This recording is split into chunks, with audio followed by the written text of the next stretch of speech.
Assalamualaikum warahmatullahi wabarakatuh. Jumpa lagi bersama saya di channel ini. Saat ini kita akan berbincang tentang metode cepat membaca Al-Quran. Hanya 1 jam orang buta huruf langsung bisa membaca dan menghafal Al-Quran.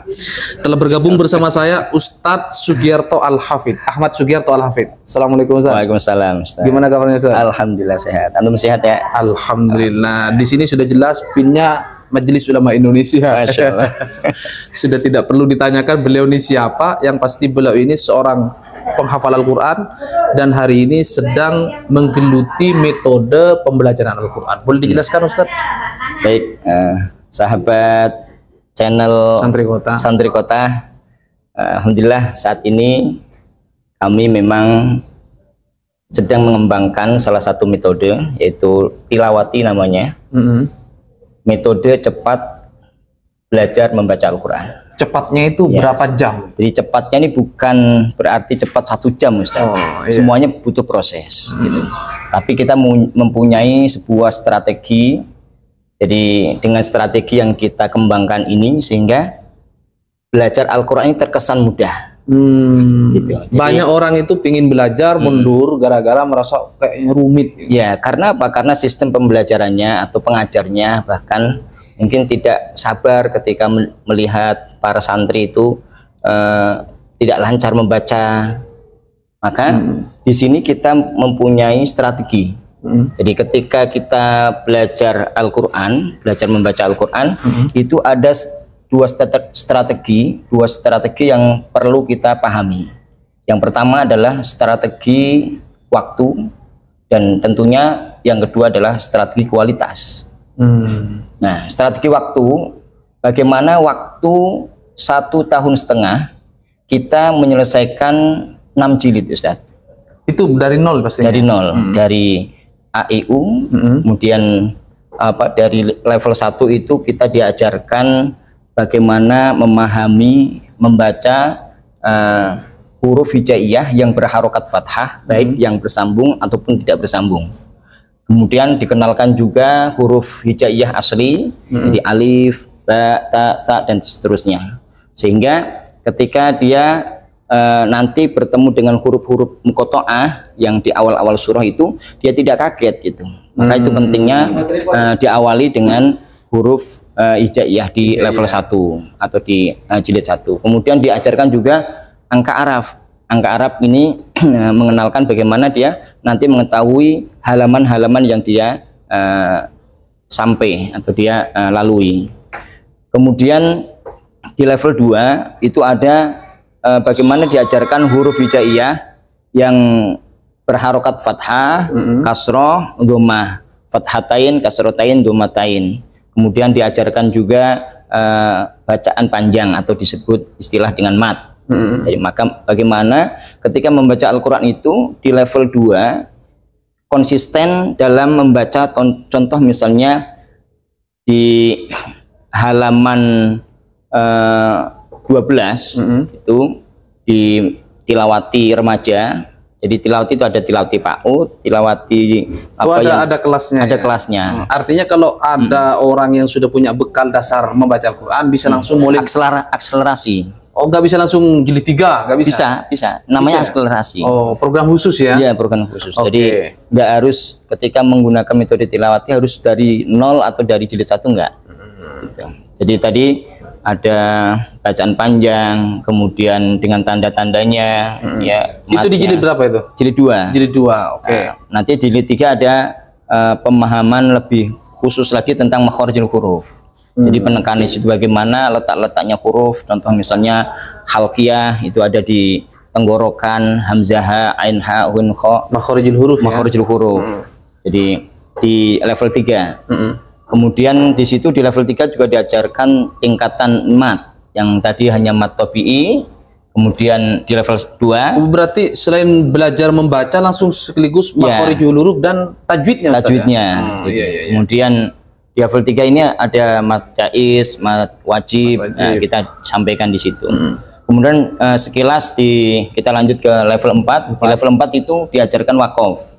Yang tentunya di level 1, 2, 3 itu belum ada tanda-tanda wakaf, cara mewakafkan, sehingga di situ mat topi'i menjadi mad arid li sukun, panjangnya boleh 1 alif, 2 alif, atau 3 alif gitu.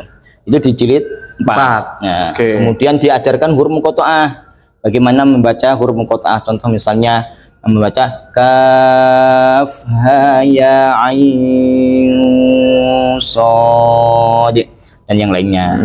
Di awal-awal surah itu kan namanya huruf muqatta'ah. Di level 4. Kemudian di akhir level 4 itu diajarkan baru dari masuk ke apa? Idgham bihuna, idgham bilahuna. Idhar itu malah masuknya ke jilid 5. Jilid 5. Nah, biasanya kan agak awal itu. Di awal biasanya. Pada umumnya kan. Nah, ini malah di akhir. Di akhir. Dan di jilid 5 itu juga nanti diajarkan untuk tanda-tanda wakaf penguasaan. Di wakaf-wakaf apa yang di dalam Al-Qur'an itu kita pelajari di level 5 atau jilid 5. Oke, di level terakhir berarti.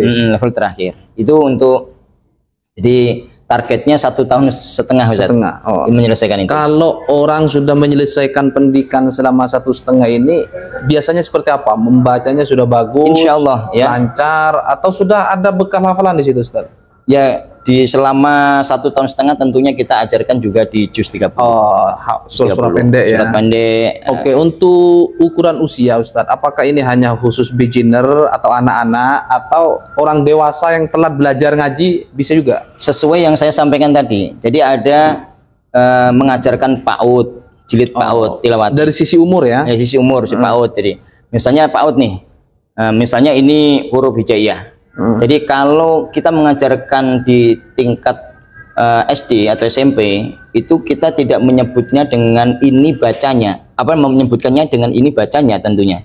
Tapi kalau di PAUD itu kita nyebutnya atau kita menyampaikannya dengan ini bunyinya. Karena anak tingkat PAUD itu lebih identik dengan audio, dengan pendengarannya. Kalau orang tua sudah usia 60 misalnya, berarti gabung sama PAUD dong? Enggak. Itu gimana? Ada lagi metodenya. Kelas sendiri. Kelas lagi. Namanya tilawati remaja dan dewasa. Dewasa. Kalau istilah jamaah kami menyebutkan tilawati nenek-nenek. Enggak kan? Atau tilawati kakek-kakek. Di luar sana banyak orang yang sudah telat belajar ngaji, kan sudah dewasa kan malu kalau gabung sama anak-anak kan. Berarti ada kelas khusus ya? Ada kelas khusus. Alhamdulillah. Kalau misalnya mau privat Ustaz, satu orang misal satu ustadz bisa nggak? Bisa. Kita juga ada lembaga yang memang menangani untuk privat. Iya. Bisa di rumah atau bisa di rumah, bisa di kantoran. Jadi bisa dipanggil ataupun datang ke pesantren atau ke lembaga. Jadi teman-teman sekalian yang mungkin telat belajar ngaji, silakan hubungi Ustadz Sugiarto ini, nanti nomornya kita tera di bawah. Dan juga bagi teman-teman yang ingin belajar secara privat, Ustadz ya, siap. Agar ya malu, saya sendiri malu sebenarnya. Usia sudah tua tapi belum bisa mengaji. Pastikan teman-teman sebelum meninggal dunia harus sudah bisa ngaji Ustaz ya. Itu seorang muslim itu ya kewajibannya. Oke. Apalagi kelebihan dari program tilawati ini Ustaz? Jadi tilawati ada ini pratahsin Ustaz. Pratahsin. Yang barusan kita sampaikan ada pratahsin. Kemudian setelah kita menyelesaikan pratahsin itu maksudnya jilid 1 sampai 2, 3 sampai 5. Itu maksudnya pratahsin. Oke. Selanjutnya kemudian ada program juga setelah lanjutan pratahsin itu ada tahsin. Jadi tahsin ini bagaimana baik untuk gurunya itu ada metode yang memang itu sangat praktis dan sesuai dengan ayat Al-Quran di surah Al-A'raf itu disampaikan wa idza quri'al Qur'anu fastami'u lahu wa ansitu la'allakum turhamun. Oh, berarti syaratnya harus sudah bisa baca kalau yang masuk yang selanjutnya ini yang karena dia harus menyelesaikan pratahsin dulu. Oke. Jadi dari ayat itu salah satu pedoman kami ketika mengajarkan, sehingga tidak ada anak yang mereka bercanda lari-lari atau mengajarkan satu-satu, tapi ketika kita mengajarkan 10 anak, dia duduk di situ. Yang satu membaca, yang satu mendengarkan. Jadi perintahnya tadi kan, wa idza quri'al Qur'an fastami'u lahu wa ansitu la'allakum turhamun. Dan apabila dibacakan Al-Qur'an, maka dengarkan. Nah, di situ kita arahkan ke santri kita, mereka mendengarkan bacaan temannya. Kemudian nanti kebalikan, ketika dia baca, yang membaca tadi dia mendengarkan juga. Jadi tidak ada dia saling mengganggu atau lari-lari. Oke, ini kalau misalnya ada ustadz ingin mengembangkan pengetahuannya tentang tahsin Al-Quran misalnya, bisa nggak daftar ke tilawat Ustadz? Sangat bisa banget. Jadi kita memang setiap bulan itu mengadakan beberapa pelatihan di beberapa tempat ya. Jadi namanya kita sebut dengan standarisasi guru Al-Quran. Oh, metode ini tilawati. khusus guru-guru. Kalau tadi khusus santri-santri. Nah, tadi untuk Umum lah ya. untuk umum. Nah, ini ada segmen khusus guru-guru. Guru-gurunya. Gimana cara mendidik guru-guru ini, Ustaz? Ya itu tadi Ada metode khusus berarti ya? ada. Jadi melalui pelatihan yang kita adakan selama 2 hari dan di setiap pertemuan itu satu harinya kurang lebih 8 jam. Itu disampaikan metode tadi dari jilid 1 sampai 6. Kalau 6-nya itu huruf muskilat. Jadi bagaimana bacaan-bacaan yang aneh, yang gharib, yang jarang ada ya. yang tulisannya sama bacanya itu Tapi beda. di jilid 6 itu belum nyinggung qiraat apa belum ya? Belum, kita Fokus beda lagi ke nanti ini ya. Itu level yang selanjutnya ada. Jadi setelah jadi disampaikan itu jilid, kemudian di situ strategi bagaimana cara mengajar, kemudian bagaimana cara menilai, kemudian di situ juga disampaikan cara mengajar itu ada menggunakan menggunakan individu ataupun klasikal. Jadi bagaimana klasikal ini membantu untuk pembiasaan, individu itu mengetahui bagaimana kualitas satu persatu dari santri tersebut. Ini bagi yang ingin menghafal Al-Quran, ini kan santri-santri banyak lulusan pesantren ya kan, pulang ke rumah ingin lanjut Timur Tengah, banyak lah, banyak yang bertanya ke saya, gimana untuk santri-santri yang telat menghafal. Biasanya kan menghafalnya di pondok nih. Tapi dia ketika mau masuk kuliah baru mau menghafal. Ada program nggak untuk tilawati ini? Ada, Ustaz. Jadi kami khususnya alhamdulillah kami sebagai Khotimul Ma'had sebutkan dulu nama pondoknya lah. Baik. Kami alhamdulillah diberikan amanah yaitu sebagai Khotimul Ma'had Tahfidzul Quran ABS yang ada di Gunung Putri, dan alhamdulillah sekarang Gunung Putri Bogor ya. Gunung Putri Bogor sekarang sudah punya cabang di Pasar Minggu juga di Peltangan, kemudian ada di Cibinong, jadi perbatasan antara Depok dan Cibinong. Di Jawa ada nggak di Jawa? Di Jawa ada rencana. Masih rencana ya. Rencana. Berarti masih seputar Jabodetabek ya. Jabodetabek dulu. Oke. Kemudian di situ kita fokus juga untuk pembelajaran tahfidz. Dan alhamdulillah selama kurang lebih 4 tahun kami bisa melahirkan 13 santri yang sudah khotam 30 juz. Ya, insyaallah. Kemudian itu pun variasi untuk umurnya. Ada yang umur kelas SMP, SMA, SMA, kemudian juga seumur kuliah ya. Ya artinya walaupun zaman SMP, SMA belum berkesempatan menghafal Quran, sambil lalu S1 masih ada kesempatan bisa. Ustaz, ya. Ya, alhamdulillah kami juga insya Allah kerjasama dengan Fakultas Al-Aqidah Al-Islamiyah. Jadi nanti santri yang sudah menyelesaikan hafalan 30 juz mungkin kurang lebih 2-3 tahun, nanti setahun itu di Al-Aqidah Al-Islamiyah. Kemudian dia dapat S1. Alhamdulillah. Beasiswa pastinya ya. Insya Allah. Ya, dan selain itu Ustaz, kami juga membuka peluang juga untuk santri yang kami mungkin, Ustadz saya kepingin untuk jurusan umum. Nah, kami kerjasama juga di Fakultas Pertiwi namanya. Fakultas Pertiwi. Itu S1 atau S2? S1, S2 ada Ustaz. Ada. Tapi syaratnya harus 30 juz. Ya, kalau mau gratis. Dan diberi enak kuliah gratis ya. Diberi uang saku malah Ustaz.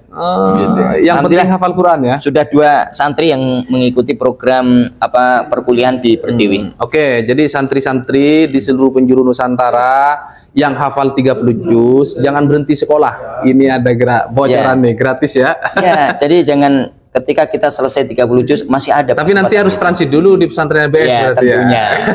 Harus dicek dulu kualitas bacaannya, kualitas hafalan dicek dulu. Kalau sudah oke di pesantrennya Ustadz Ahmad Sugiarto ini baru nanti direkomendasikan untuk S1 beasiswa. Siap. Kalau S2 juga ada program beasiswa kan? Ada insya Allah. Jadi kita insya Allah dari santri yang sudah menyelesaikan 30 juz akan kita bimbing terus sampai benar-benar dia nantinya menjadi pimpinan, menjadi seorang ulama dan seterusnya lah. Jadi sampai benar-benar bagaimana Al-Qur'an ini terus berlanjut. Amin, amin, amin. Tidak hanya di kalangan pesantren, bagaimana mengenalkan pesantren. Jadi memasyarakatkan Al-Qur'an dan mengal-Qur'ankan masyarakat gitu kan. Membumikan Al-Qur'an. Membumikan Al-Qur'an gitu Ustaz. Ya, terima kasih Ustaz ya informasinya. Mudah-mudahan ini menjadi catatan dan bekal. Siap. Sekaligus referensi bagi seluruh santri di seluruh Indonesia yang ingin konsen menekuni di bidang Al-Qur'an. Terima kasih Ustaz Ahmad Sugiarto Sama-sama atas Ustaz kehadirannya. Fauzan.